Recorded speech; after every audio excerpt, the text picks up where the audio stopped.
All right, so today we're going to be learning about steep turns. Steep turns, this would be our visual base maneuver.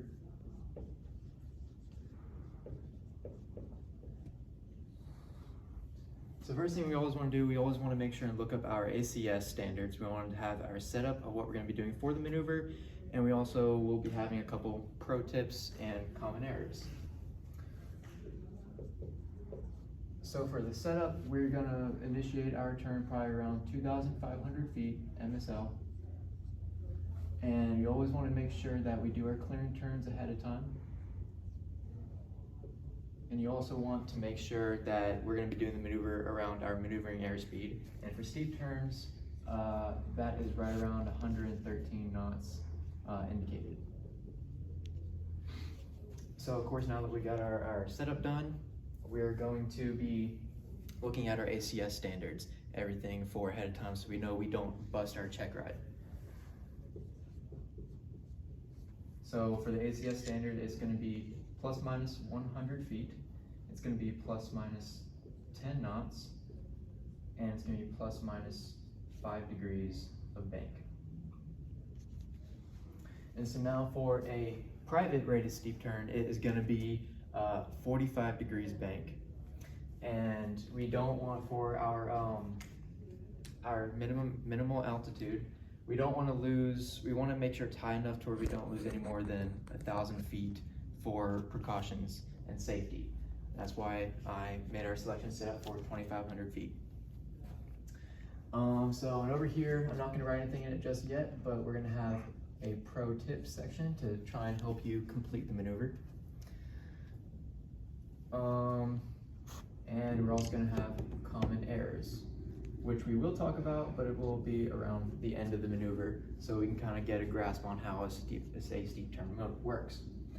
So now the point of a steep turn is to understand our loss of vertical lift and our horizontal component of lift. So for this example, let's say the winds are coming from our tail. It's coming upwards from the tail, and we're going to be starting our maneuver coming from about this direction. There's the tail, there's the body of the aircraft. So we're going to be moving up this direction. And so now we're moving this direction. First thing you're going to want to do is you're going to want to either find a landmark or a road to go off of. So we're going to draw a road here real quick. This would be like a road you previously selected, or make it even better, you can select a nice big landmark that you can see from any distance to determine what is the best motive of course of action. So now for our aircraft, as soon as you got your landmark in line or your road, you want to make sure that another way to make for like a good pro tip would be to select your heading bug so it is selected on your heading. And for this example, let's say this is north 360 degrees. So your heading bug is going to be selected on north for the entire duration of the maneuver. So now we have our landmark selected. We have the aircraft going from there, winds at our tail, and we are on a 360 degrees north. So now once we're doing this, first part of a private rated steep turn would be 45 degrees of bank. So now once we do the steep turn, you're going to want to turn first to the left, turn your bank to the left hand side, and the first thing you're going to notice is you're going to notice a vertical component of lift, loss of your vertical component of lift. And with a loss of your vertical component of lift, you're going to notice that the nose is going to start to drop because you lose that, and it's going to change it for your horizontal component of lift. So, and with a nose drop, you're going to notice your altitude is going to start dropping and your airspeed is going to start increasing. So a way to counteract that would be to have constant back pressure. One good example of holding your back pressure to hold your altitude throughout your maneuver is also to keep the cowling of the engine off of the horizon outside the aircraft. Because another part of steep turn is it's visual. So you have to keep your eyes outside the aircraft with only minimal glances inside the aircraft to make sure you're maintaining your ACS standards of plus minus 100, plus minus 10, and plus minus 5 degrees of bank. So going back to this, we are now on a 45-degree bank turn. We are holding our now constant altitude with a constant pitch. So now we're going to be moving around the turn. And so now around this portion of the turn, another really good pro tip is your rollout, to make a very smooth rollout of your turn. So one good example is you're going to want to take half of your bank angle and convert that into the degrees, how much you have left to turn for our setup for 360 degrees north. So since our normal steep turn for private is 45 degrees, half of that is 22.5 degrees bank.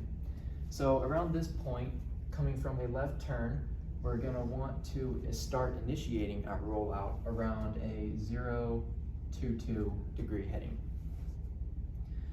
And at that point, you're going to want to slowly start releasing that bank pressure. So at the point, your aircraft will be straight and level with your landmark or the previous selected outside visual point you have selected. And you also want to make sure that you will be on your correct heading bug set it as well.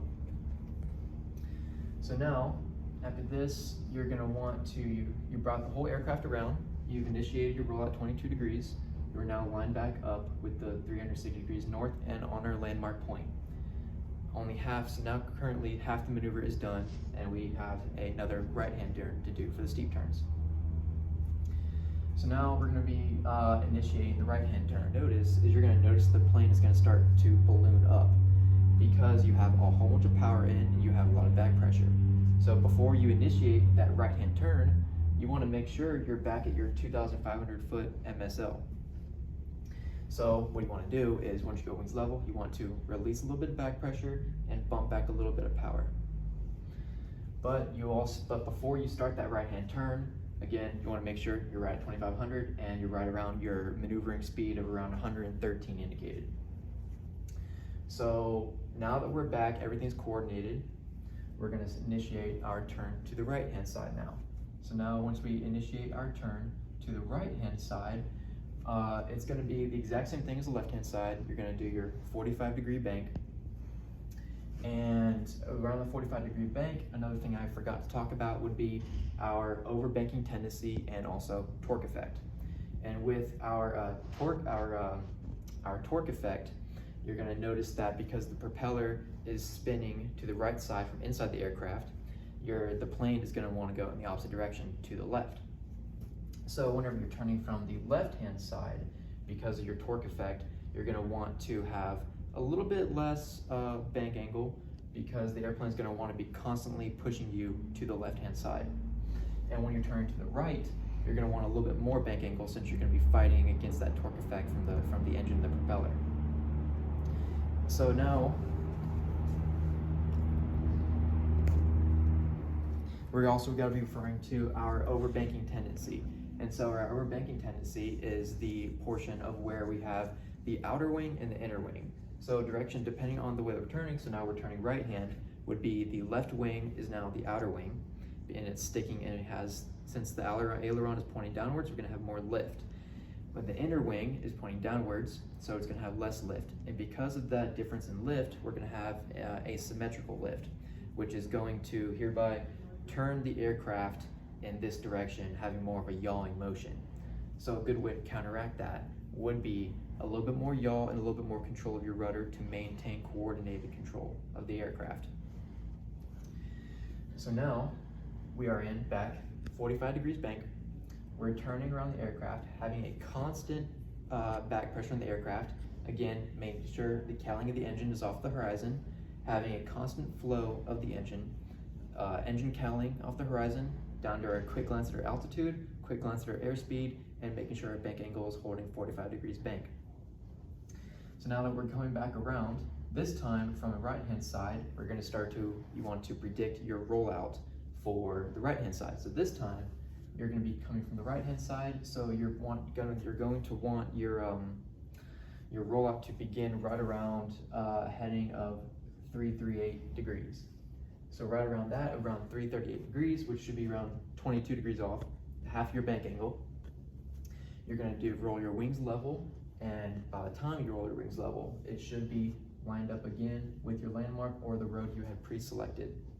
So now that we're coming back around, we got our rollout, and now we're wing straight and level again. So again, you're gonna have that balloon effect, which has a very high possibility of where most people bust their check ride and they bust this maneuver.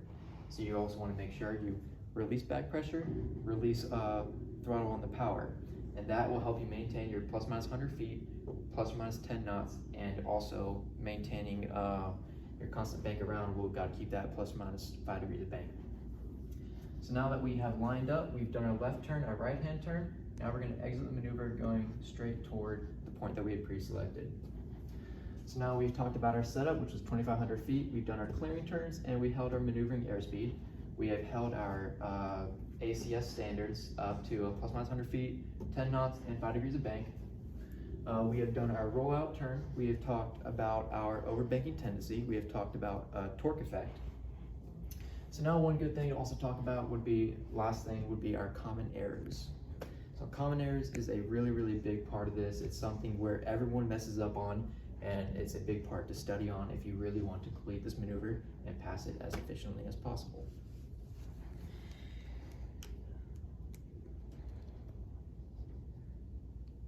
So one of these common errors would be your uncoordinated flight controls. I know I spelled it wrong. And that's why from your uncoordinated flight controls, that's where it relates to your yaw and your rudder control. And that's why whenever you're going more into a left-hand turn, you're gonna want a little less right rudder pressure because of the torque effect of the engine.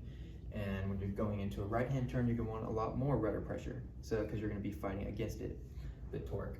So by maintaining yaw and by maintaining your roll, you're gonna keep your flight controls coordinated. So that minimizes the chances of putting yourself into a stall or flipping the plane over completely, worst case scenario.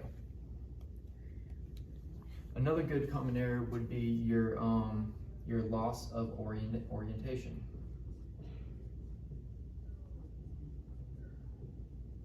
And one good example of your loss of orientation, which is where a flight instructor really notices, would be as you're going through your turn. If you start your rollout really, really early, probably around here, to the point where your wings are straight and level, way before you're actually pre-selected landmark, that shows that you have either been keeping a constant look inside the aircraft, or you have completely lost the landmark that you pre-selected.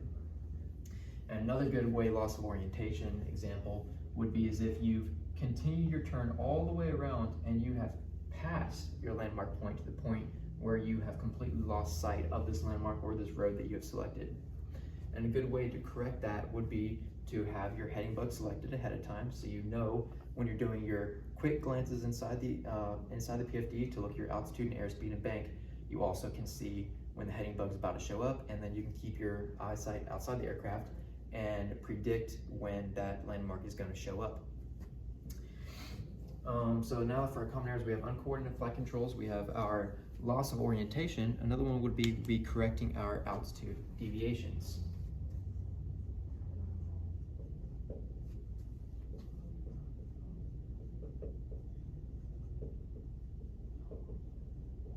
And so correcting our altitude deviations is basically where you get really aggressive with the yoke pressure, and that's how you get the chance of breaking your plus or minus 100 feet. And that's where whenever you're going through the turn, a lot of people overreact and they pull too hard on the yoke, or they push too far forward on the yoke. And by doing that, it increases the airspeed if they push forward, it decreases their altitude, or vice versa if you're pulling back. And another way, the best way to correct those deviations would be having very minimal control, and by keeping the nose of the aircraft, the engine cowling, off of the horizon. That'll help you hold your altitude, and it'll help you hold your airspeed as well, since before you initiate the maneuver, you put a bump in a little bit of power. Because of going throughout the turn, that's going to increase our load factor on the wings of the engine, on the wings of the aircraft. By increasing our load factor, that's going to make the aircraft feel a lot more heavy, increasing the G's, and that's why also you need to have power ahead of time to hold your airspeed throughout the turn.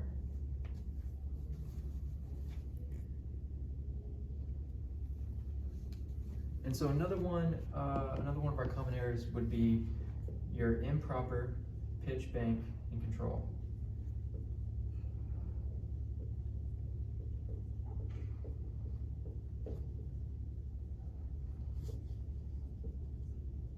Be your improper bank, pitch, and power controls. And so by doing that, of course, is the best way to understand it is by holding our 45 degrees of bank, going through it, and basically the way these work is they all coincide with each other. By holding your bank, that's gonna keep your radius and your rate of turn accurate. By holding your pitch, that's gonna hold your airspeed and your altitude controls. And with your power controls, really should be left alone throughout the maneuver unless you really notice that your speed is starting to go crazy. Because the best way to control it is by releasing a little bit of pressure on the yoke or increasing a little bit of pressure on the yoke.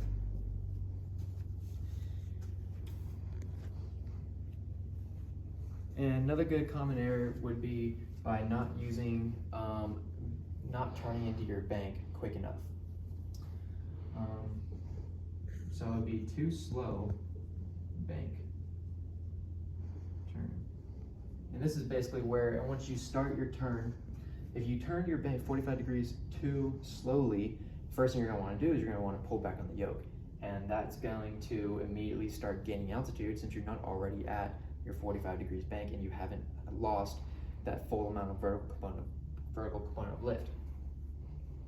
And so the best way to do it is turn into your 45 degrees bank a little bit quicker and then pull back on the stick so you hold your altitude.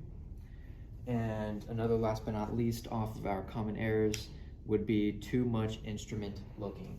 You do not keep off of you want to keep your eyes away from the PFD. It is not an instrument maneuver. This is a visual ground-based maneuver. It's a visual performance maneuver, but we also have a ground-based section like a landmark or a road that we're going to be using. And so that's why you want to keep your sights outside the aircraft looking for your landmark and only keep quick glances inside the aircraft. You want that flow going. Engine off the cowling, altitude, heading for your hitting bug, airspeed, and bank. So after talking about all this, we got our setup done. We've referred our ACS for our ACS standards. We've gone over a couple pro tips, how to perform the maneuver going left and to the right with our bank, and for our rollout and our entry of the turn, of the steep turn.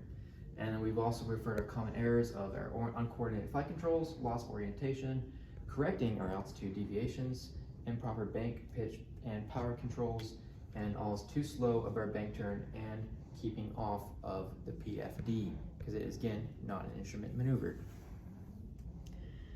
So that's really about it after going over everything in steep turns. If you have any questions, please let me know, and we'll see you next Tuesday.